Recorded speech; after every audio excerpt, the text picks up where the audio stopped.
And thank you everyone for joining in. Thank you for tuning in. I know a lot of people are coming in. We will take Q&A. We will take all the questions, what's happening. We'll be covering some amazing Q&A which has been shared with us. So first of all, thank you so much, Barry. Barry doesn't need any introduction, but for a lot of folks who are joining in, who might be new, brand new to Milestone or to this webinar, Barry is contributing editor for Search Engine Land. He also owns Rusty Brick. He also owns Search Engine Roundtable. I'm sure all of you if you are passionate about search, you start your day reading news which Barry communicates with all of us, with wider community. So thank you so much, Barry, for your contribution. Thank you for keeping us up to speed, keeping us always ahead. Folks are joining in, but I am going to get started. We have 20 minutes with Barry, and after that we have Susan and Tushar who are going to be sharing some things which we have discovered around AI overview and where SEO is and how SEO is evolving and things like that. With that, Barry, you want to kick off and tell us, you just last week you interviewed Elizabeth Tucker, who is a director of Google Search Product. What are 3 or 4, and by the way, amazing interview. Love the interview. It was for SMX Advanced. What are 3 or 4 things you would say were the key message which she delivered and you synthesized for our audience? Yeah, first of all, nice shirt you got there. It looks like it's a Google shirt. Am I wrong with that, or? Oh, this one? No, it's not Google shirt. I guess okay. I can say that, right?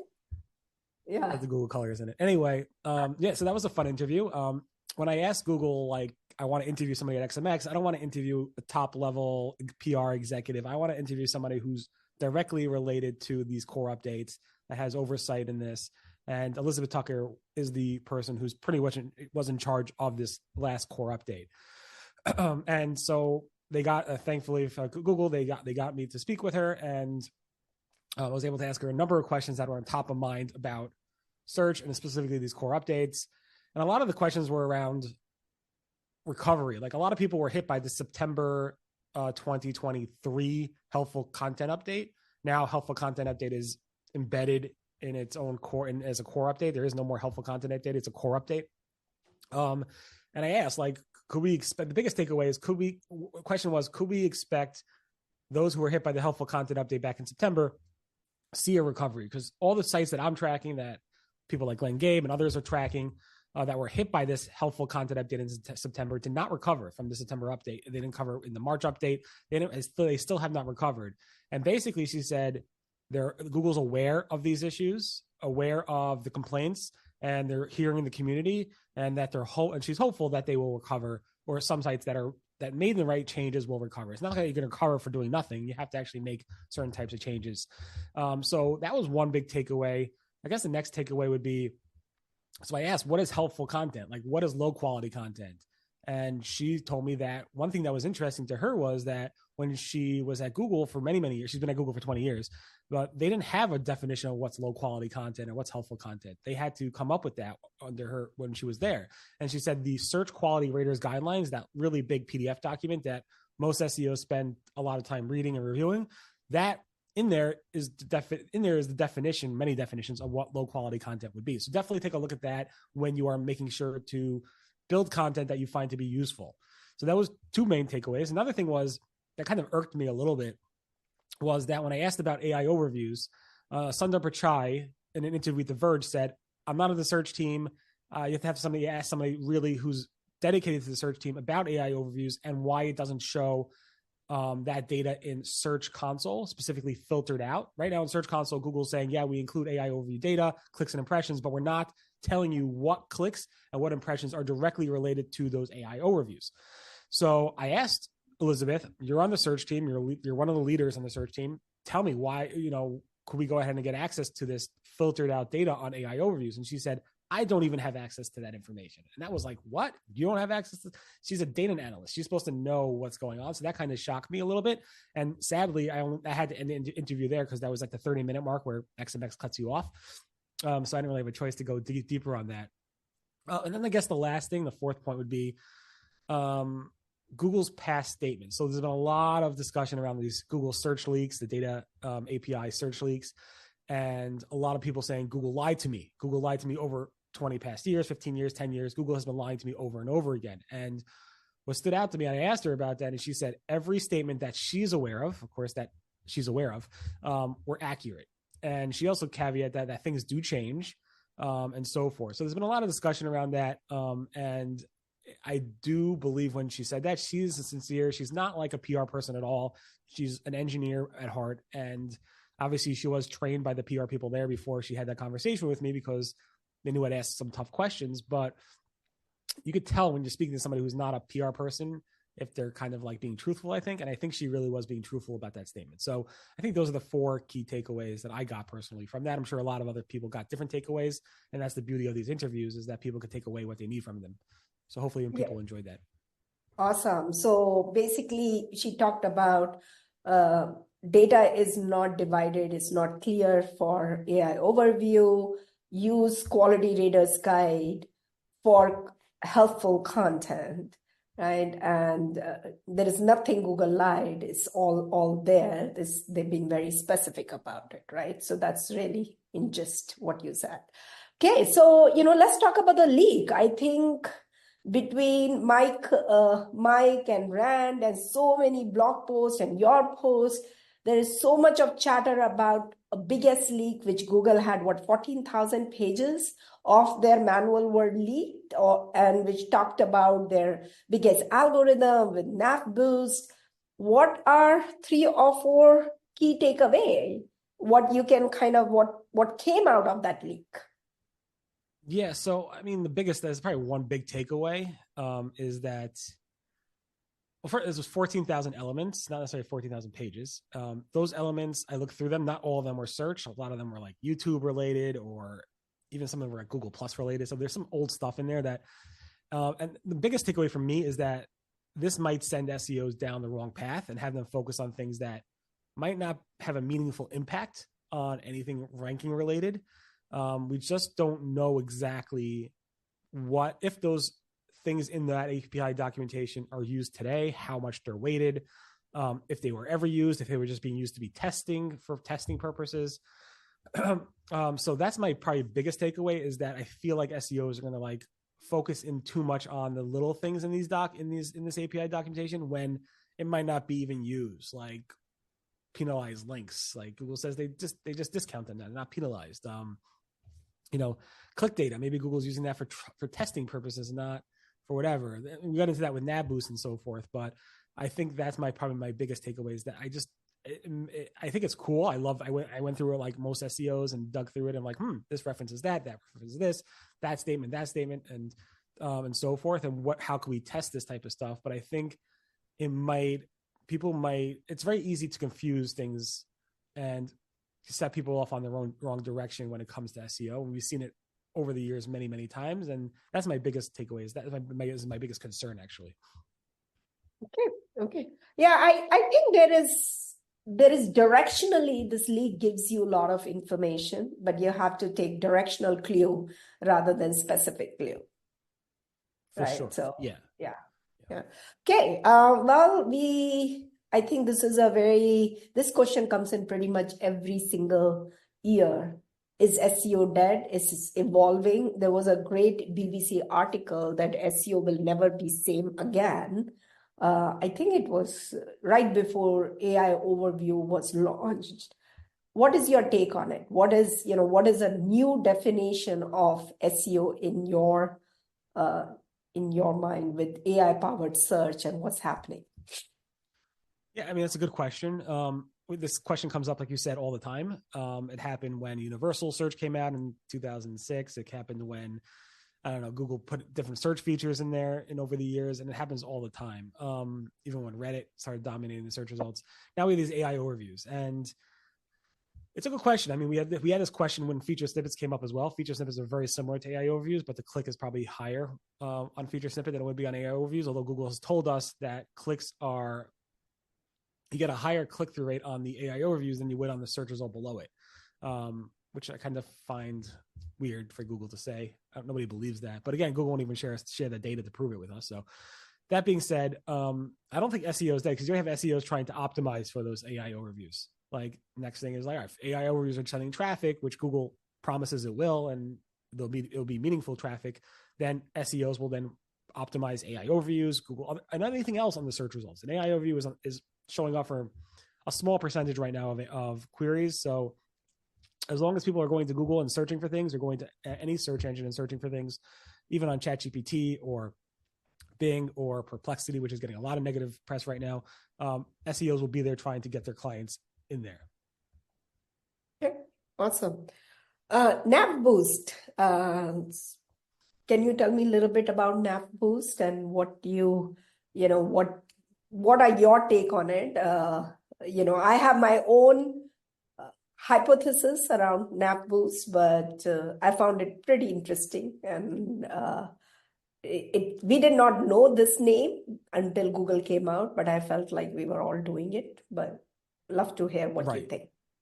Yeah. So first of all, what is Nav Boost and what is your take on it? All right. So Nav Boost is, I think, Pandau Nayak from Google, who's one of like the heads of Google Search, said it's like one of the most important ranking or signals that Google uses for core systems in search. So it's a big deal when we heard them say that. This is in the Department of Justice documentation. So it's a factor that Google uses to, I think, re-rank some types of search results based on the type of query it is. And Nav Boost uses it's trained on user data, such as clicks on queries for the past like 13 months or so. It used to be 18 months prior to 2017. And supposedly the system actually dates back to 2005, but it differs a lot from when it was in 2005 than what it was in 2017 or so. Mm-hmm.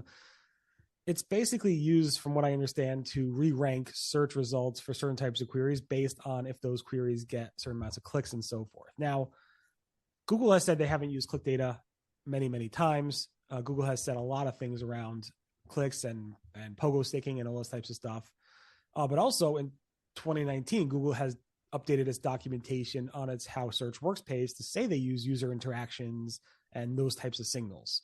Now, we know they use it, and they always used it for previous query. So like if you do a search for football, the sport, and then you then do a search for Jaguars, you might not get pictures of Jaguars, the animal, or the car. You might get information about the sports team, the football team. So maybe it's used in that way. It also is used for personalization purposes as well.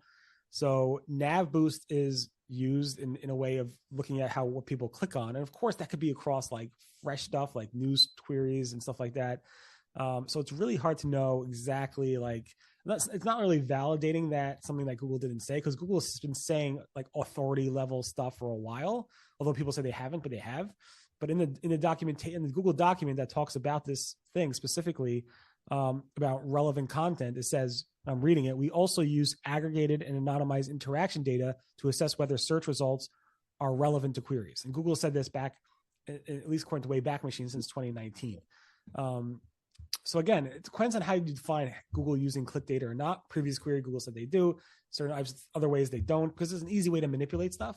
But Nav Boost is probably well beyond just clicks and interactions. It's probably using a lot of things around that. And it's probably only for a certain amount of queries as well. Awesome. So it's really enhanced user experience, right? That click, their engagement, that experience, that's really, in my mind, is what you can do to be in good books with Nav Boost, right? Pretty much. I mean, everything that Google's been saying, it's like, don't focus on the clicks, focus on making your website great so people want to click on it. It's like the reverse way of thinking about it. Okay, so I know that I have asked everybody to ask questions, just a few more minutes. There is so much happening, right? But if you have to step back and say, what are 2 or 3 things businesses can do to future-proof their digital presence with AI first, right? That is, you can be AI enabled, you can be AI first company, but whole thing is that you want to start future proofing everything what's happening around you, so that when Google changes something else, we are not some of those websites where traffic is completely gone to zero, right? Even though those were authoritative sites, those are authoritative sites and traffic has completely gone to zero, right? So what are those 3-4 things you would say to businesses, to big enterprise, to brands, that they should continue doing or do it more? Yeah, I don't think the advice changes much. Again, it's build something that adds unique value that your site users like. That means they'll want to read it. It means they'll want to stay on it and dig deeper into your content. It means they'll probably like the information, click on it, buy something, convert on it. Again, all the things that like Nav Boost or the search API leaks always talk about, and Google's been talking about this forever. Build a great site that your users want to spend time on and go back to and visit often. And as long as you're doing that, you really won't. You'll care about the Google search traffic. Of course, you will. But at the same time, Google is going to want to rank that content because Google wants to rank the best type of content for that type of query. So it's really a win-win situation. If you keep doing that type of stuff, Google will ultimately get it right. If you think you're doing that stuff and Google's not ranking you well, keep doing it, because you have to ask your users, what do they like? And if your users are saying they like your content and Google's just not ranking it well, maybe Google will adjust its algorithm to do so, or maybe you need to have a third party who's really not so emotionally evolved in your own website. Just take a look at it from an outsider's perspective and say, how could I do a better job? And a lot of people, I even did this.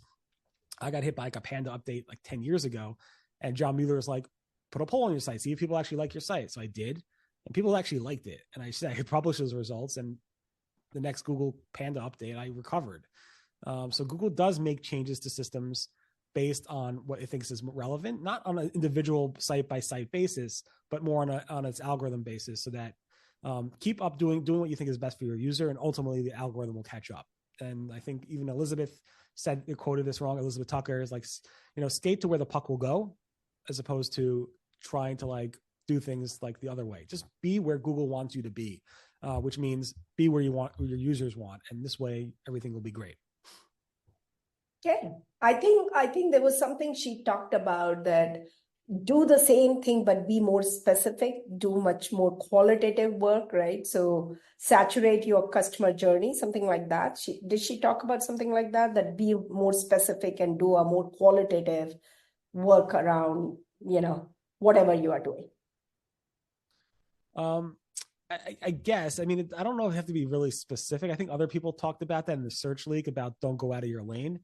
But it depends on how big your site is, how big your lane is. It really depends. Like for me, I write about search. So for me to start writing about, I don't know, hats, or I don't know, food, or be a recipe blogger, it makes no sense. I don't know anything about that. I don't know anything about beauty and makeup, and I wouldn't write about that stuff. So I started a new blog on a car topic once, and I did a tremendous amount of research before even starting to write about it, so that I could write in an authoritative way. So write what's in your lane, but if you become an expert in something tangent or some new topic that you become really passionate about, fine, you could do that.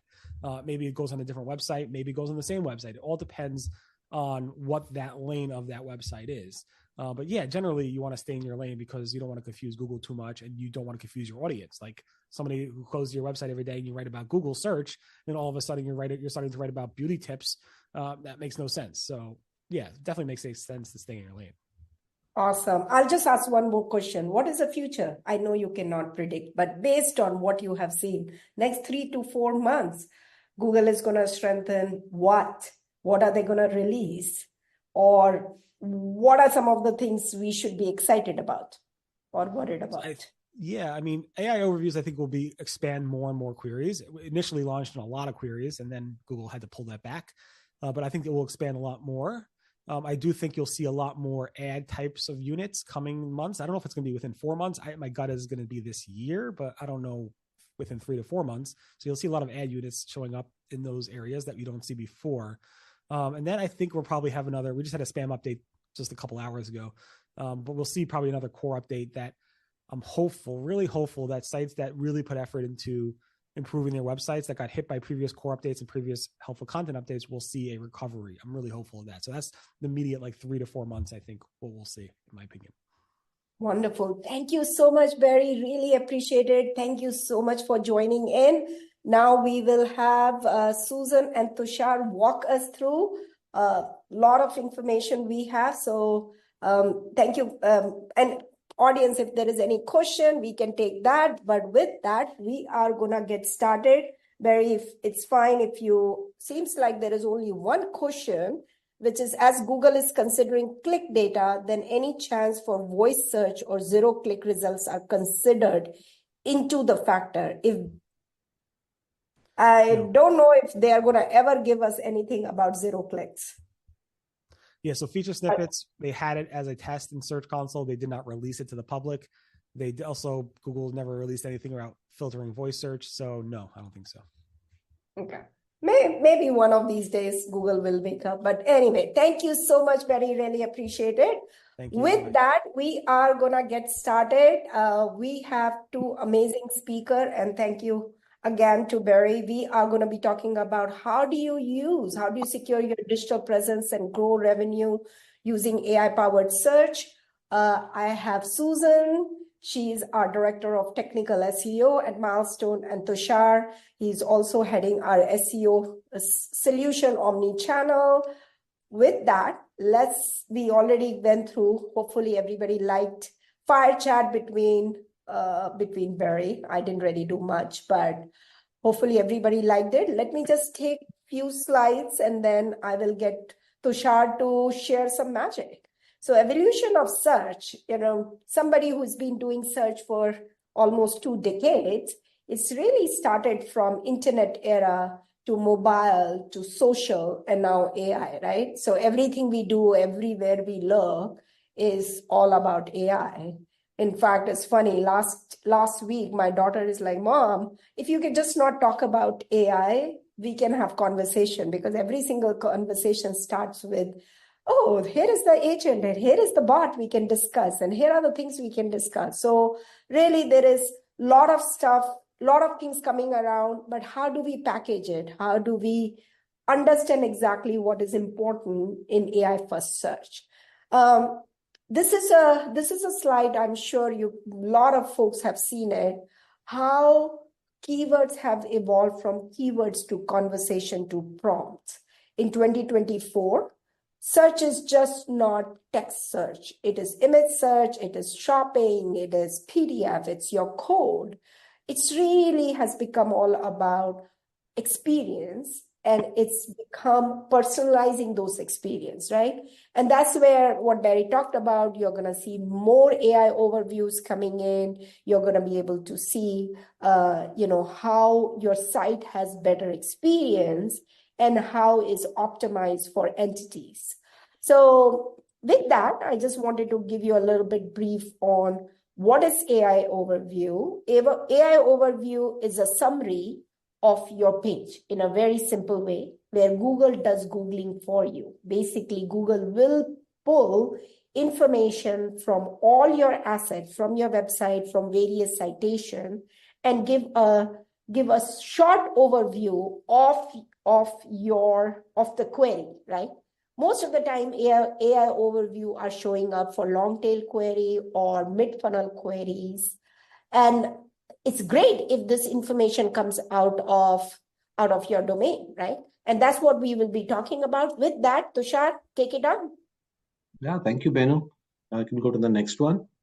So it's been a mixed bag so far. So like Barry said, like Benu said, they rolled out AI overviews for a lot of queries and then they pulled back. So some of the good ones where there is a good summary being served, the content is good, is great. But then there has been the bad effect as well. Some of the very, very authoritative sites have seen 30 to 60 is average, but many sites have seen north of 80% decline in traffic as well. And it's okay if that were a bad site or if it was a low authority site, but even highly authoritative sites have seen that impact. And then the ugly is downright factually incorrect content. So here is an example of people talking about cheese not sticking to pizza, and they're talking about adding some non-toxic glue to it. So that's dangerous information as well, some coming up in AI overviews.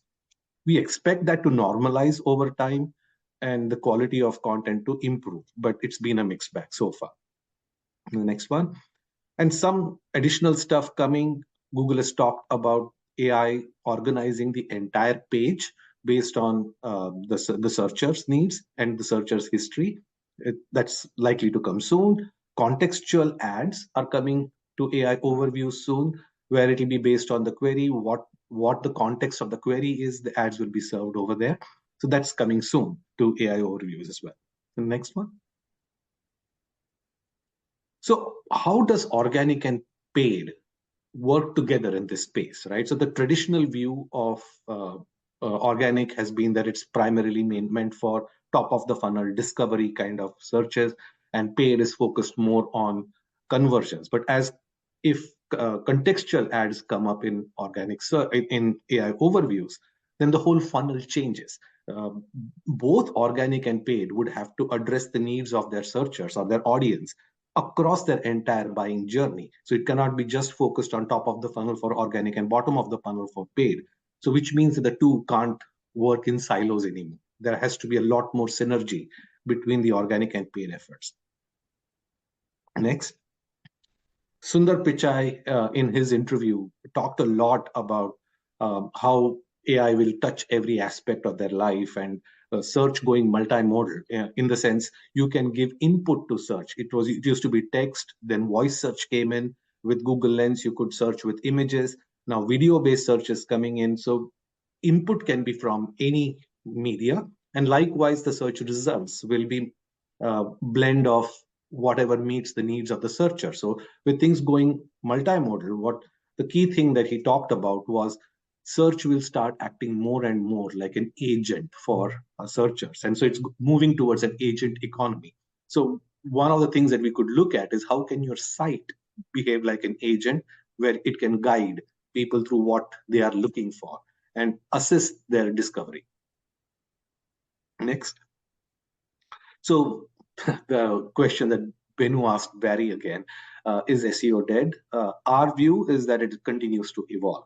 Back in the day, in the distant past, it used to be text-based search, 10 blue links. With search generative experience, it evolved towards chirps or chat results pages where you could interact with search. Now that search is being powered by Gemini 1.5, and you can prompt Gemini 1.5. So the future is likely to be where you can actually prompt search engines and get results. So we are moving from text-based queries towards prompt-based searching. Next. So what do you do, right? So first of all, you need to be specific in the information that you carry. You cannot be very, very generic. You need to be very specific about what your audience needs and deliver that. You need to demonstrate it so that you have the experience, you have the expertise, that you are authoritative to be able to build the trust with your audience. You need to constantly focus on building that it. You need to think visibility rather than rankings. If the whole search results page is reorganized by AI, then the rankings will mean even less than before.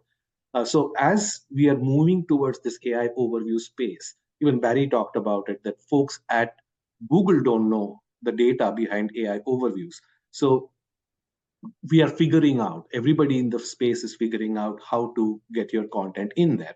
But here is our hypothesis of how you could craft your messaging to align with what AI overviews needs. So start off by researching what is appearing in AI overviews, what about your business or what terms relevant to your business are appearing in AI overviews, and classify them into the intent. Is it seeking information? Is it navigation? Is it transaction? What kind of queries are coming there? Then study the results that are coming up, what kind of content is being served up in those rich results, and see how you can enhance your content. And when we're talking about enhancing the content, we're not just talking about the topics covered over there, but also the visual search elements, whether it's images or videos or any other form of assets that can go into enhancing your content. As important is to mark up all your content with structured data. So you're giving the context of your content to search engines and to the AI engine powering it. Now, once you have all that done, it needs to be packaged right. So the architecture of the page, the way the content is organized on the page, the architecture of the entire site, the way the content interplays, the way things are interlinked, all of those are going to be very, very important. And then as that content becomes available to search engines, gets indexed, starts surfacing, you need to track the performance and start making course corrections. And when we talk about performance, it's not just about rankings and traffic, but when people come to your site, are they actually engaging with the content? Are they interacting with the content? And of course, conversions matter. Next. So what should businesses focus on, right? So keep going, next one. So first is, as more and more content comes within the search results, it is important that you need to saturate the search results with your content. So whether it's AI overviews or organic search, your content needs to be genuinely helpful, where it solves people's problems and needs. It has to be unique. You need to have a point of view, and it has to be unique rather than another version of what's already there. And you need to be consistent across touch points. The second impact of AI overviews is that the top of the funnel, information seeking queries, may send lesser and lesser traffic to the sites. But at some point, people will need to take business decisions, whether it's purchase decision or stuff like that. So every visitor to your site is likely to have far more intent. And if fewer people are coming to your site, they become that much more valuable and precious to you. So it becomes important to engage and convert every single visitor to your site, whether it is by delivering a personalized experience, by doing constant A/B testing to see what's working, what's not working, a conversion optimization, and co-optimizing between channels. And the last is, as search becomes blended, your content also needs to be blended. We can't just focus on text, it needs to be multimodal. So what will it take? First of all, you need to have a very, very strong technical foundation on which your site is built, so that all the content can be discovered. And not just text content, but all your assets need to be optimized, and your content needs to be helpful. And we'll dive a little more into what that means. It needs to be hyper local and personalized, deliver personalized experiences, and it needs to engage with your audience for it to convert. With that, I'll hand it over to Susan to validate that with what we have heard so far. Wonderful. Thank you so much, Tushar. Susan, take it away. Perfect. So I know earlier Barry talked a little bit about the Google leaks. So we've been hearing a lot of different opinions throughout the industry as these kind of leaks were discovered, and really what is the overall impact on SEO.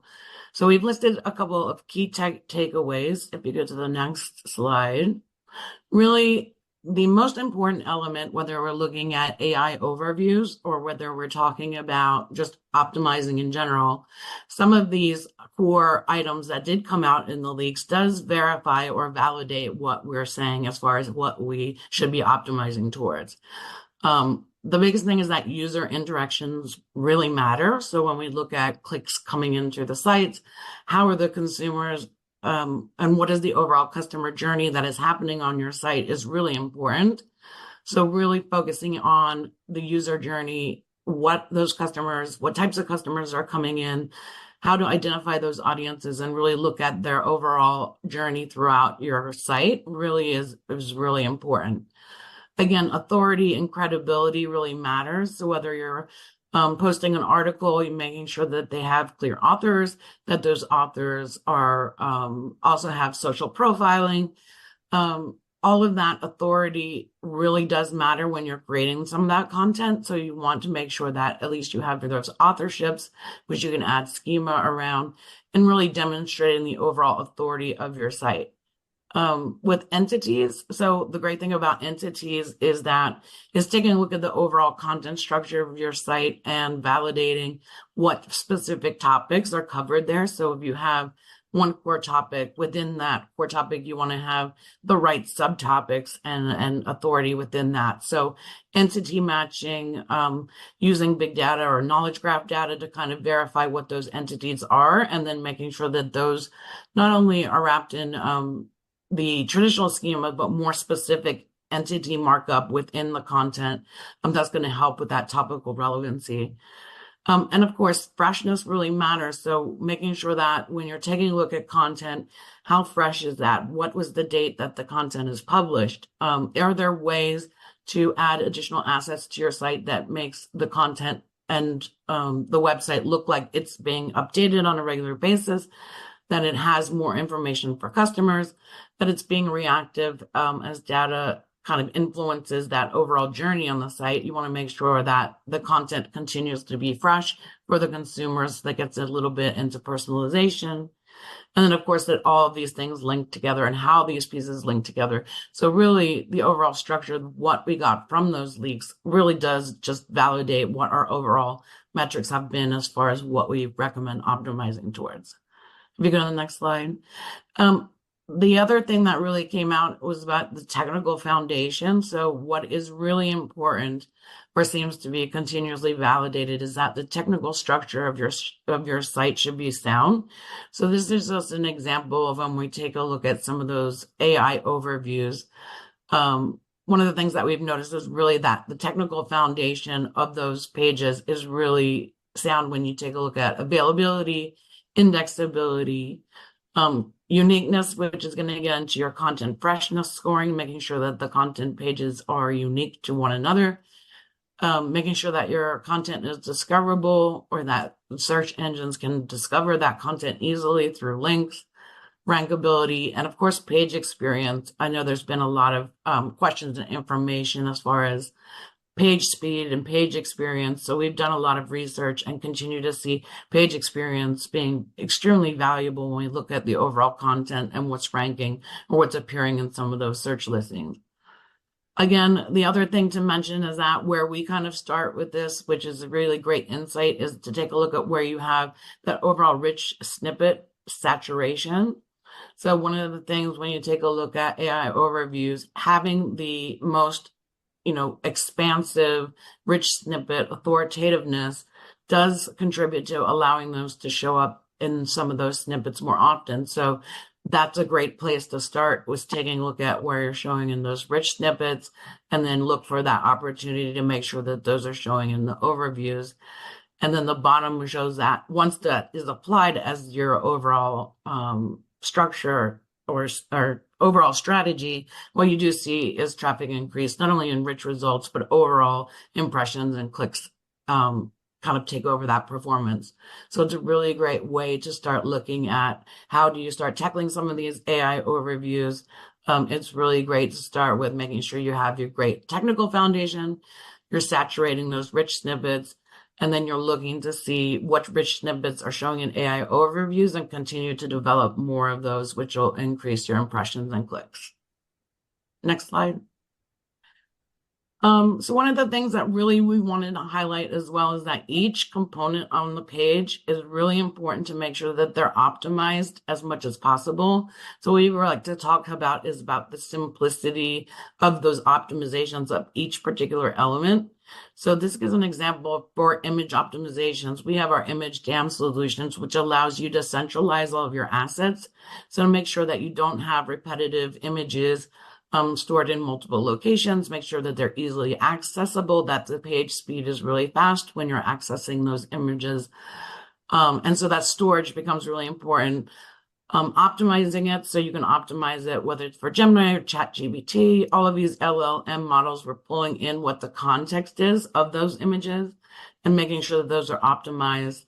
So for example, you could have an image that's not really clear what that image is. You can add that context in by optimizing the contents, making sure the image is clear to what you're using it for within the content, and then optimizing it with the right titles, and then making sure that it's discoverable. Again, we have ways that we're pulling in all of those different solutions, whether you're looking at it through Google or you're looking through additional channels, LLM models. We're pulling in all that information to show if there is a mismatch, then you can optimize towards those and make sure that all of the images are easily discoverable.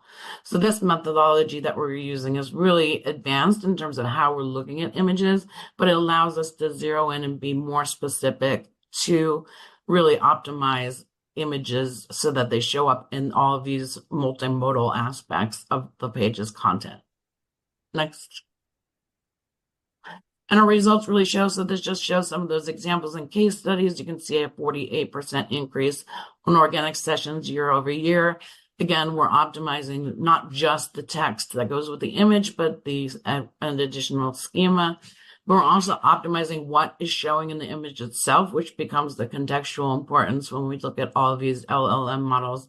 And AI and future-proofing some of that content is taking a look and making sure that the context matches to what the expectation is, or what those models are pulling out within those images is the core context that you want to reinforce on those content pages. And with that, I'll turn it back over to Tushar to go through a little bit more context on how we take a look at content. Wonderful. Thank Thank you. you so much. Before actually, Tushar, you start, can we just I'll take two questions. What is rich snippet and what do you do for bot? I can probably take bot, but why don't you explain people what is rich snippet? If you can go back to slides, that actually shows those rich snippets right there. So when we look at site links, knowledge panel, images, featured snippet, local path, people also ask, video, each of those are the different kinds of enhancements that Google has done to the search results. So it's not just about the text links, but all of these appear. The local pack appears, image listings appear, people also ask appears, the featured snippet appears.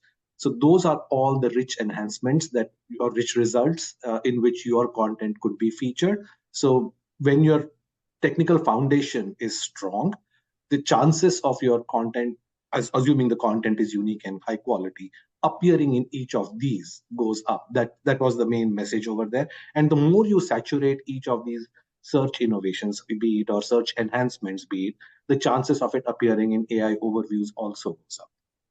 Not sure whether that addressed the question. No, that's perfect. And I think the second question we had was what's happened, how bot is gonna take question, how are they gonna work? Bot is gonna take a lot of these question and answer from your website, and that's where your website needs to be a digital hub. It needs to be on the platform where all information you're putting onto the website, whether those are images, videos, PDFs, they're accessible, available through your CDN framework and things like that. So I don't know if that answered, but with interest of time, we are going to keep going. Tushar, go ahead. If you can talk a little bit about helpful content and what can be done to get into AI overview and how does that help with overall user metrics?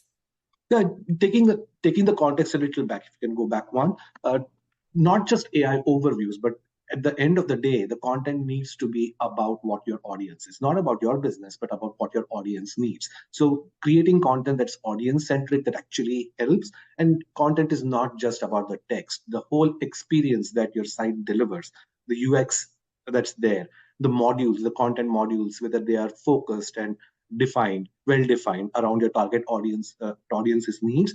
That's what defines the outcome and whether your audience engages with them. So here are a few examples. We just pulled together a few examples. If you can go to the next one. Terranea is a beautiful, beautiful resort in California. And so when we redid their website, we defined the target audience personas and what were their actual motivating factors. And when the whole experience of the site and the content was defined around that, we saw a huge, like almost 50% lift in the traffic that came to the site. Another example over there is about the next slide, addresses how the content modules need to address. Now, people go to the resort stay. So the rooms page, how it addresses the needs and what are the different elements, going modular or componentizing your content. Whether it's the visuals, whether it's the text, when all of those come together and give to the audience what they were actually looking for, we saw a 4x lift in engagement. The stickiness of the page went up. And connecting that back with what we were talking about, whether it's nav boost or engagement signals playing a role, that plays similarly with the dining experience as well. Delivering content that actually engages with the audience. again, we saw close to 2x lift in engagement on this. And same with the weddings on the next slide. We see the engagement going up when the elements on the page actually are easy to consume. They guide the visitor through the page and makes it easy, addresses their needs and gives them what they were looking for. Wonderful. Next Thank you so much. It's equally important, especially for location-based businesses, that your content is hyper-local. And typically, local has been seen as something that's to do with listings management. But as Google is pulling information from different sources, it's not just about your listings or your Google business profile, but your on-site experience also matters. So whether it's your architecture, whether it's the engagement or clear calls to action, whether it is the visual elements on the page, the relevancy and authority of every single element of content in that, all that wrapped up in strong technical SEO foundation, makes it very, very easy for search engines to pull and validate information that it's seeing on the Google business profile or the listings with that. And all of this needs to be consistent and say the same thing for it to appear in search results. The next one, we heard a lot about freshness of content, and freshness of content matters. So how can you make your content fresh and relevant? So one of the examples of how we went about doing that was events. Events keep changing, they stay fresh. Another way is guiding, as we are moving more and more towards the agent economy, guiding people plan their itineraries. When we did those things, we can see how the engagement went up and how the driving directions went up. Pretty much every metric of engagement and conversion went up when the content was both fresh and was solving problems and guiding people towards their goals. Okay, with that, I will wrap it up. Just few more minutes around personalization and experience. End of the day, it's about user. And whether it's AI first search, AI overview, it is about what experience user has. And personalization is the key. Sundar Pichai talked about it. Personalization, agent economy. How are you making sure that users are consuming information based on what they are looking for? Here is one of our customers where we have personalized their experience based on their intent when they were looking for long-term stays, and saw immediate jump of almost 55% in conversion just by personalizing offers, personalizing what we were sharing with them in terms of content. Same customer where when we personalize their midweek campaign based on the location, we saw a phenomenal increase. Or personalization based on location, right? If travelers are coming from California versus coming from New York. So to increase user engagement is critical to personalize based on location, based on channel, based on behavior, based on user explicit data. Now, again, there is a lot more to personalization. I know a lot of you guys might already be doing it. If you are not, absolutely find out a little bit more about personalization. We have a lot of ebooks available for anybody if they want to know a little bit more about it. Now, this is a hot topic. How do you create AI roadmap for any organization? And AI roadmap for any organization starts with, do you want to be AI enabled or AI readiness? So this is an article which was published actually today in Search Engine Land about 4 pillars for effective enterprise AI strategy. A lot of team members, including Susan, Satya, everybody helped me pull together this article. It talked about 4 buckets for AI. Starts with, what is your business goal? Where is your data? Which LLM model can you use? And what are the problems you are trying to solve? So end of the day, yes, it is an AI planet. There could be a lot of confusion what's happening, but if you have your streamlined flow, you can effectively make your organization or enterprise or company AI ready. With that, we are gonna close it now and open it up for Q&A. We just have few minutes. So what are the biggest key key takeaway. AI overview will come and go, hopefully not go. Hopefully Google is going to be more stronger than what it is today. Let's focus on being AI first company versus AI enabled.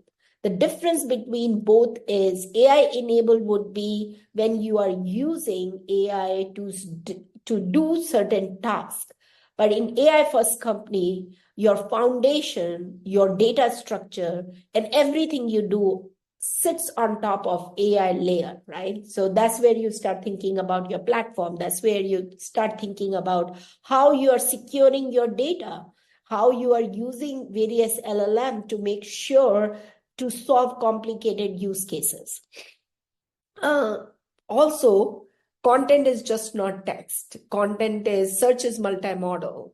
Your site experience truly matters, and diversifying content across all types of content, which is images and videos. When you're creating that amazing experience, make sure that you have all types of content from images to video all aligned together.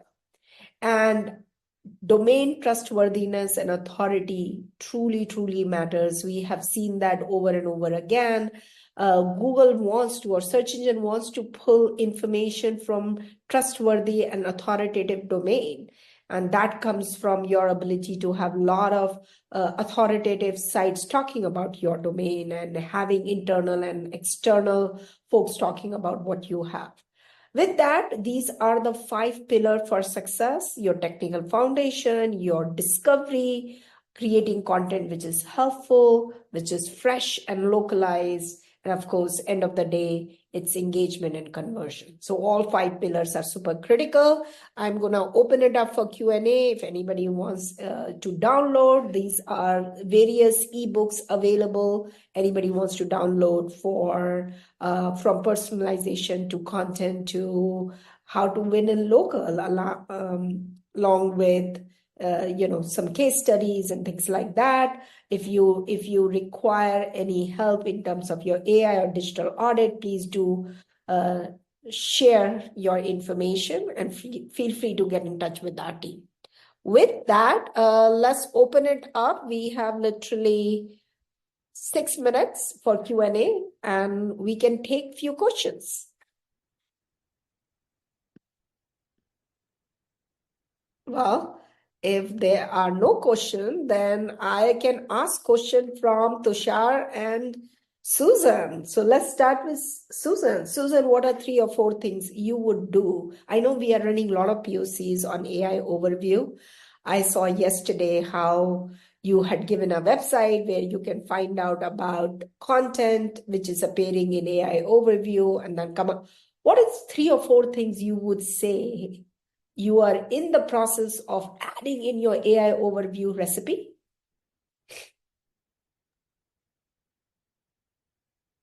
Yeah, I think the biggest thing is the idea of being really specific and bringing in the right pieces of content. So, for example, a lot of people were talking about this Perplexity. So if you don't know what Perplexity is, it's this condensed page that has all of these different assets of Wikipedia data, content, reviews, all these different types of pieces on one landing page.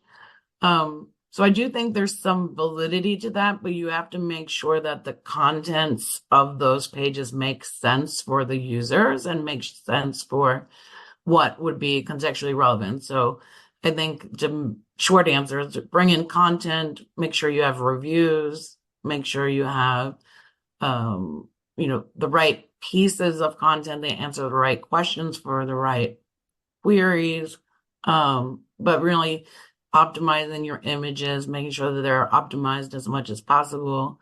So really focusing on each specific element and optimizing it as much as you can, if that makes sense. Yep, oh, it perfectly makes sense. Tushar, how do you make your page topical?